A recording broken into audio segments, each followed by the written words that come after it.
Hello, welcome to the stream. I hope we're all right. Let me make sure my phone is on silent. Want no interruptions. There we go. Looking good. Big ups to whoever is tuning in. I appreciate it. Today we're talking about Man City versus Leicester. Big game ahead of us. Tomorrow, I believe at 2. Showing a quick look. 2:30. There you go. Now then.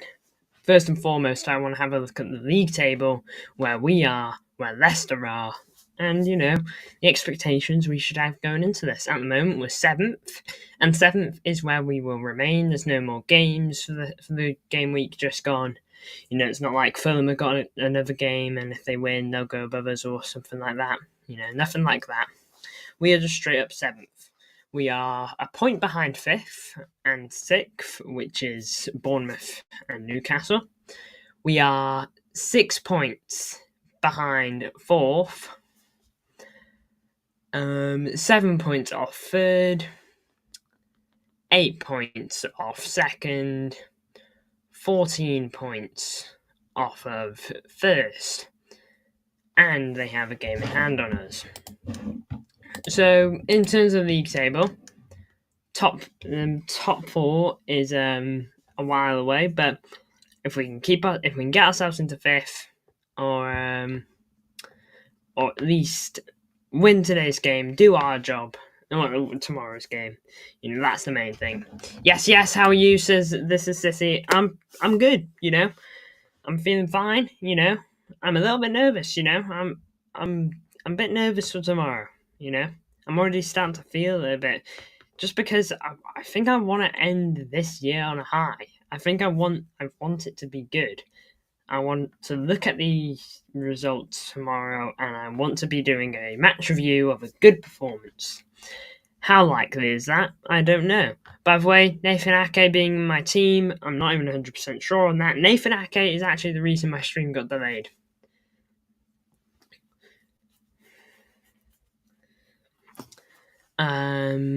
Literally, I was searching for tons of info. Tons of info is a bit of a stretch. I was reading Pep's comments on Nathan Ake injury. I searched up Nathan Ake injury on Twitter, trying to see if anything's come out. They were just talking about the one he got for Netherlands like 3 months ago. I couldn't find anything, so I've put him back into the squad with the hopes that he's going to be good. Apologies, I was quite frustrated to say the least on Thursday. I think we all were, mate. It's completely understandable.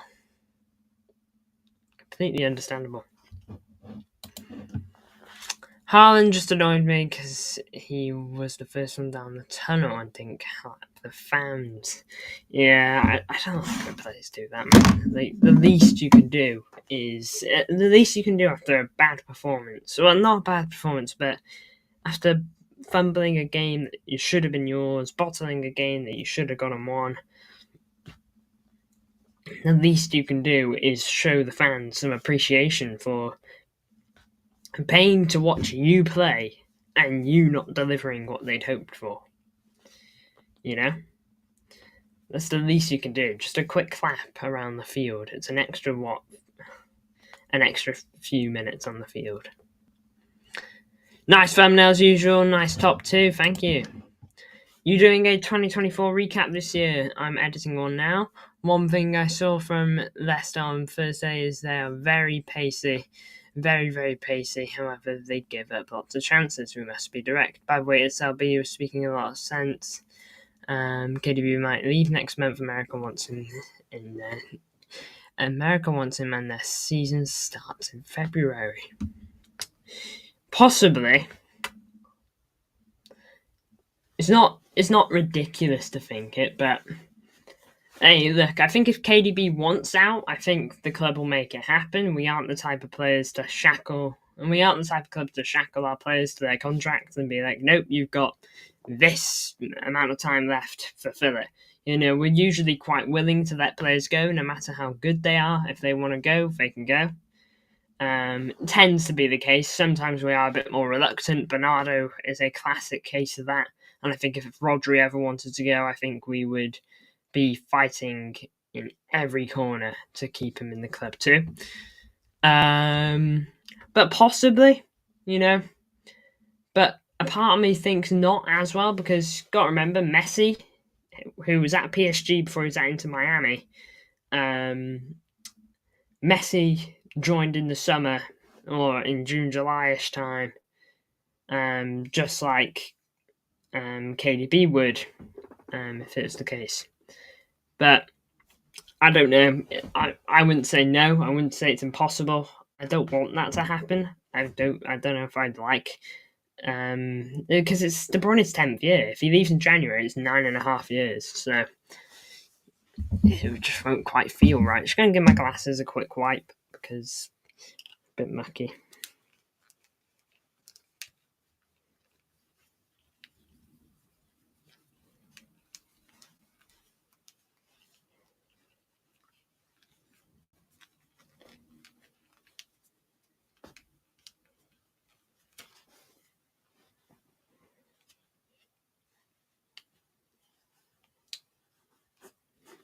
Not great.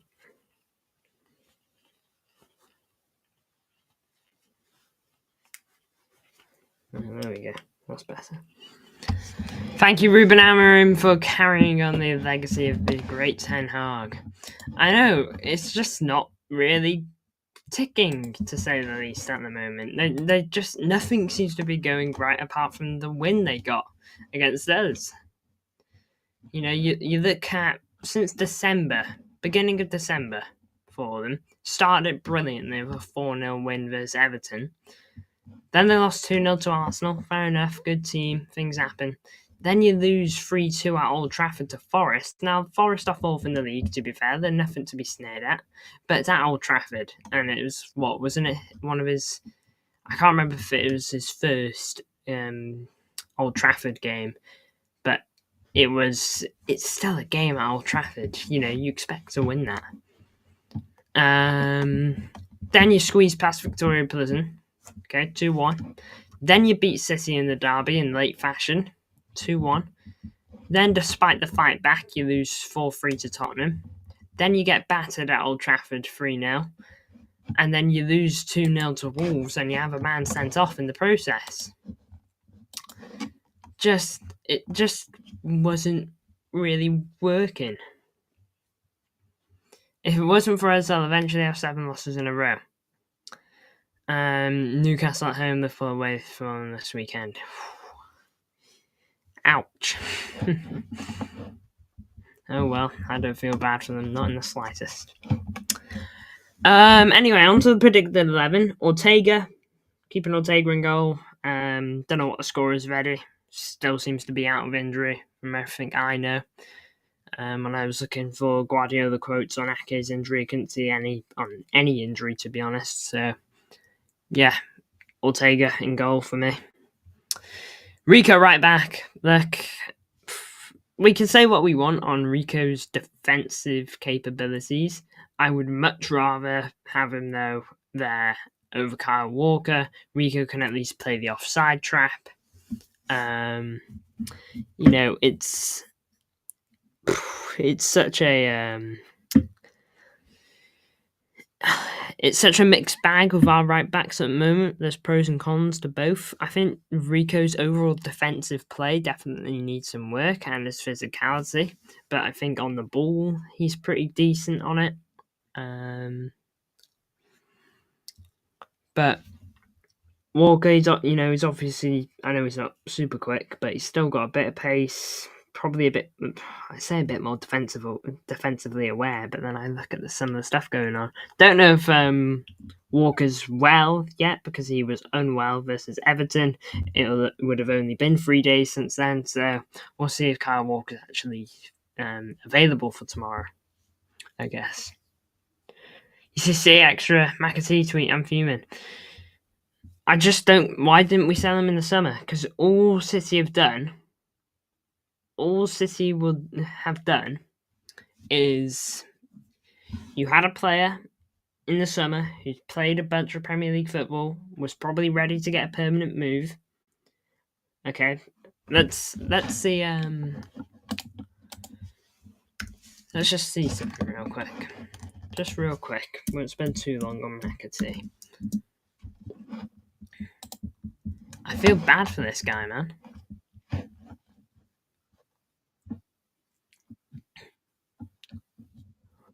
In the summer, you probably would have gotten for a player that's been, he's had 2 years at a decent Championship / Premier League team, was a crucial cog in getting them promoted, and to my knowledge, he wasn't bad at Sheffield United last year either, you know, and he's not, and you're not playing him. He's had like 3 starts, 2 of them in the Cup, one of them in the Community Shield. This is off the top of my head. He's gotten a total of 2 minutes in the Premier League, 1 minute in 2 games. He came off the bench. He's got 71 minutes in the Champions League, all from coming off the bench, of course. 180 minutes in the Cup and 80 minutes in the Community Shield because he started those 3. But he's just not getting played, and he deserves to play. He's clearly a talent that doesn't just deserve to rot on the bench. What annoys me more is that it doesn't even feel like he's getting considered for the starting 11. That's the most annoying bit. He's not even in consideration, it feels. At the start of the season, I would have put him and Nunes like on the same level of chances of getting in the starting 11. Not super high, but maybe you've got a shot. Nunes, fought and he scrabbled into the starting 11. Did he not? He was in for a good few games and was at least in and off the bench as well for a good few. Okay, and he's been having some game time. McAtee, he hasn't even been given that opportunity. In the Champions League, when he came off the bench and got a goal, that wasn't enough to earn him some minutes.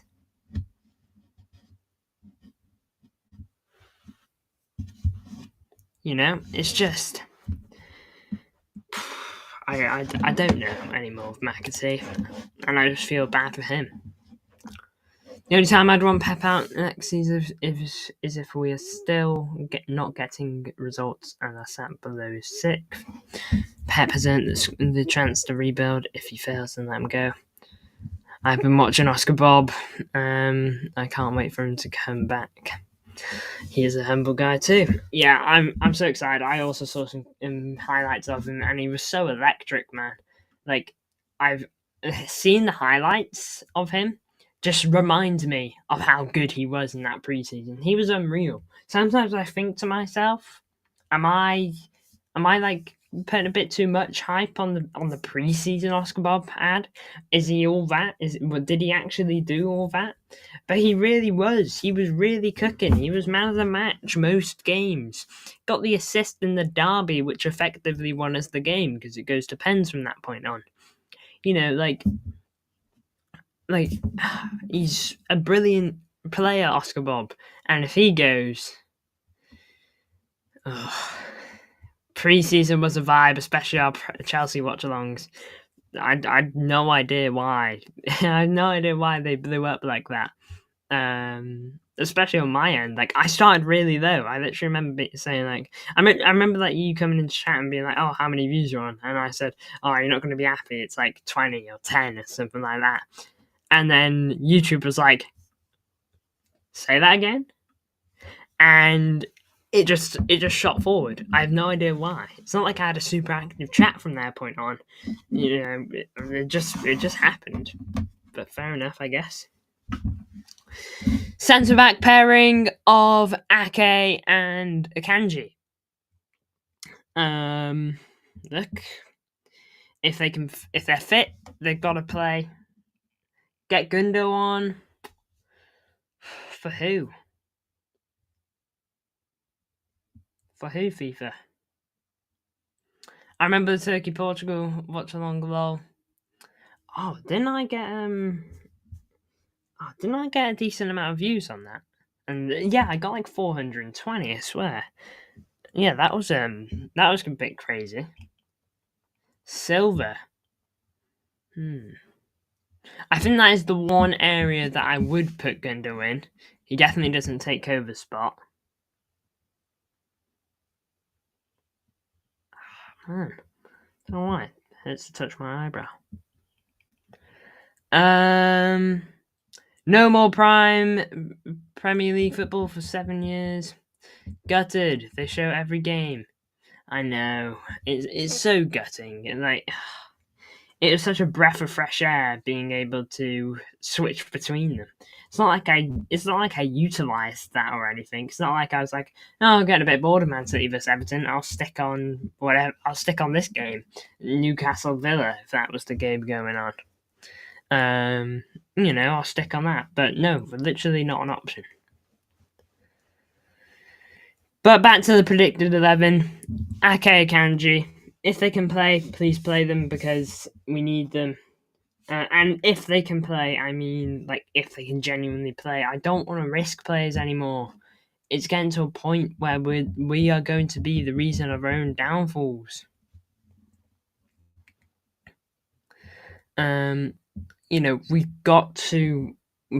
If we keep playing players that are half fit, just back from injury, haven't trained, whatever, then we're going to get punished. We're going to get absolutely cooked.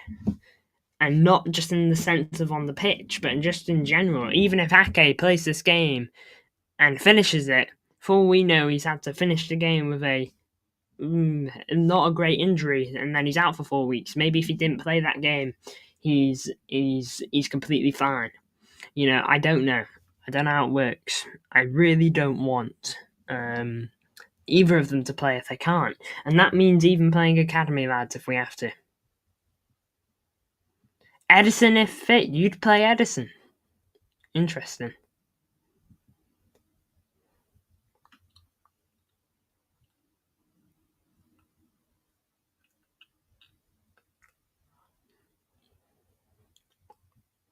I'll never forget Diaz and Stones. What a partnership that was, especially in Diaz's first season. It was just unreal. It was amazing. Edison, best keeper in the world.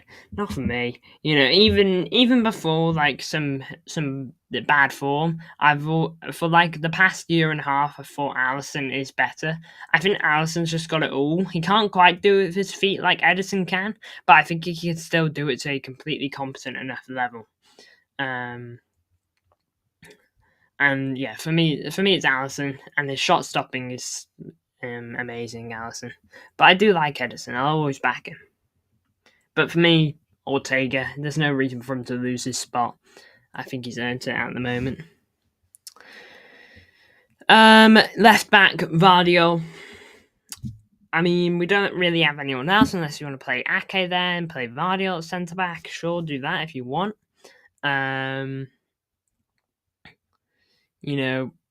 Vardio is a solid left back, and if he can re-find his best form, that includes the goal scoring bit too, because we need goal scorers. Then yeah, Vardio is definitely the man. But what I say now, Vardio, if you get another header like you did against Everton, and that one hits the post, you need to hit it in. It might not be fair for me to be like every chance got to go in, deal with it, but that is what I'm saying. We've got to take everything that we get given. If Leicester, you said earlier that Leicester are quite pacey and like to attack quick, but they tend to be open to chances. Then we've got to make them aware of that. We've got to make them pay. I want them to go in at half time and be like, okay, if we keep playing like that, we're gonna get embarrassed. We got to switch it up a bit or something. I want them to feel like that. I don't know if we can deliver that, but it worries me that Leverkusen, Dortmund, and Forest want McAtee, very good clubs with young players, and if we're giving him to Forest, that strengthens top 4 rival. How silly would that be? I don't want McAtee going to. Ideally, I don't even want him in the Prem because I just feel like he's going to cook us like Cole Palmer will one day. and truly cookers. I mean, if we're gonna sell him, then please give him to someone like Dortmund. But I don't even want to sell him. Like, that tells you the story. Dortmund, Leverkusen, Forest. Okay, especially the Dortmund Leverkusen bit. They're 2 Champions League teams. One of those teams just went invincible in their Bundesliga season. If that doesn't tell you the story about McAtee and the talent that he is, I don't know what will. I bet you when he leaves, he will go to that club and he'll just start cooking. Like, within a couple weeks, he'll just be amazing.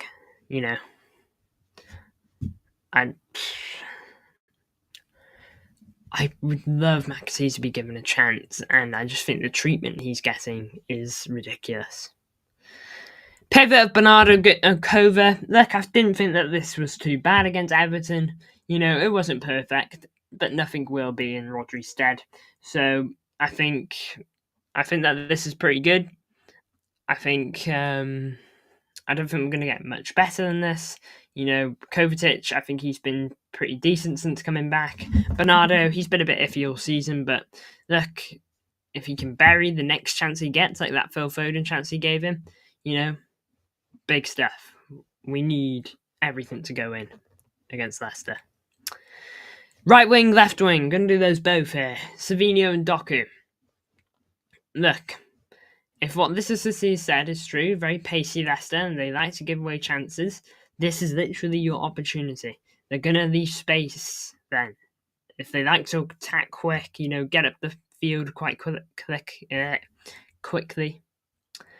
Your room looks class, by the way. Has it always had them city things up, or did you set them up for YouTube? Good question.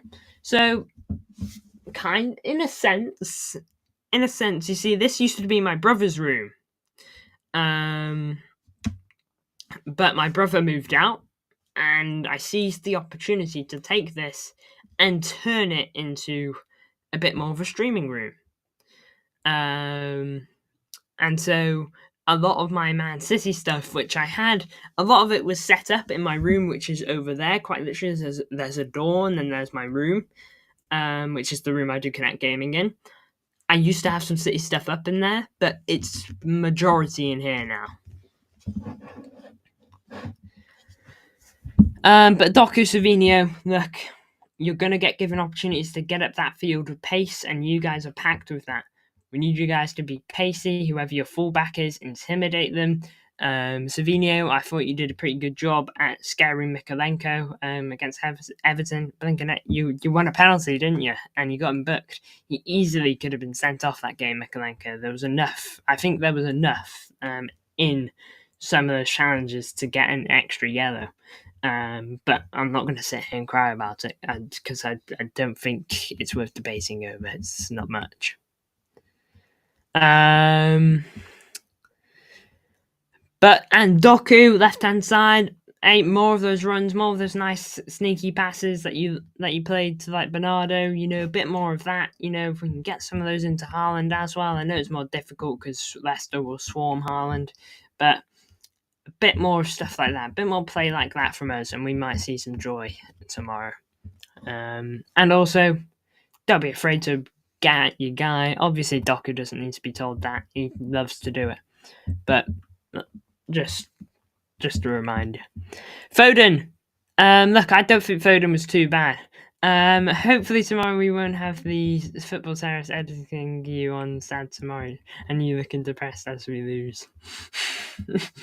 Oh man, it's such a funny little video by Football Terrace. I rate it in a sense, it made me laugh. I showed it to my mum, made her laugh too. But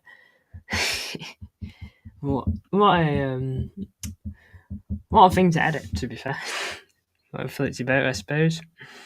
Foden though at the cam, look, if the Everton game goes a bit better, goes a different way, and we can take our chances, Foden's got 2 assists, and it's probably one of his best games of the season.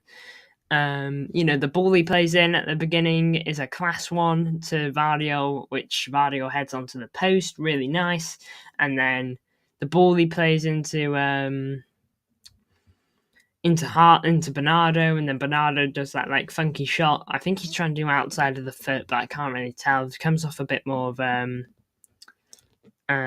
not very good in terms of what it was. It came out a bit more of a toe poke, to be honest. But I think Phil Foden was a lot better against Everton. Still not quite. I don't think he's still got that skip in his step where he would skip past one, skip past two, aim for the top left. You know, I just want us to take the chances we get given, and the chance that are provided. Because sometimes the ball is so good it deserves to be an assist. And I think that cross from Phil Foden into Vardio is so good. There's bodies around him, but he finds Vardio with relative ease, and it was really nice to see. You know, the ball to Bernardo, it's quite simple, but he still plays it to perfection. It's such a shame, though, that we just can't score the chances we get, and not even the man up top has been as of late. Up to the man up top. Look, Haaland, please tighten your shoelaces as tight as they need to be. Have them as loose as they need to be. I want you feeling your best tomorrow. You want 8 hours sleep to play your best? Have 10. You know, honestly, we need Haaland to play his best tomorrow. The penalty he took against Everton was shocking. Is it a lack of confidence from Erling Haaland? I don't know. That was an abnormal penalty. Haaland is so like, penalties for me from Haaland, they tend to go like wide. They tend to go like, how many times has a penalty been saved against Haaland whilst he's been at City? I can think of one off the top of my head. And well, apart from Pickford, I think Fotheringham for Sheffield United last year. I think that he managed to save a penalty against them. But how many else? Okay, they tend to just be misses because he's trying to go for the furthest he can to the top left, or the furthest he can to the top right, or bottom left, or bottom right. You know, how many of those is he going to? How many of those end up going that way? And how many of them get saved? Because I don't think a lot of them get saved. You know, it's so abnormal to see a penalty like that from Haaland. Easily his worst penalty yet. But when he walks on that field, I'll back him as per.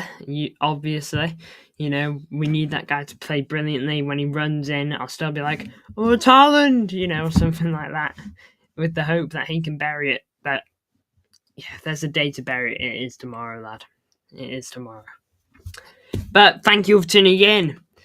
It has been a stream about this Leicester game, and we've stayed relatively on topic while still having little topics in between, which I like. So yeah, big ups. Haaland missed 16 big chances this season, the most. I hope he turns it around, because I know his talent. Yeah, we all know Haaland's got it, you know. You don't get 50 goals in a season and you're bad, you know. You don't get 50 goals in a season as a fluke. He's obviously got it in him. He's been doing this for years now. He just needs to find whatever he's missing. Confidence, the right shoes. I don't know what. Okay, but just get the business done. If you're playing with an injury, honestly, just sit out. Because I'd rather play false 9 for a few games and have you back ready than keep playing how you are and keep missing chances, and keep ruining the chances we got, and keep critiquing you in match reviews for missing all these opportunities. But then the reason you're missing them is because you're playing injured. So if you're injured or whatever, just do something about it. Just don't play the next game or something. You've got to, because we need the top Haaland back, and we need it now more than ever. But anyway, thank you for tuning in. Support as usual, super appreciated. 2024 has been quite a year, to say the least, for the channel. We've gone up roughly 800 subscribers, which is more growth than I could ever ask for within a year. Just mental. And who knows? Maybe next year will be more. But anyway, thank you all for tuning in. And well, I'm streaming on Connect Gaming in less than 7 minutes. So yeah, if you want to see me again, we'll see you there. Probably going to be about an hour and a half stream. But yeah, big ups to tuning in, and I'll see you there.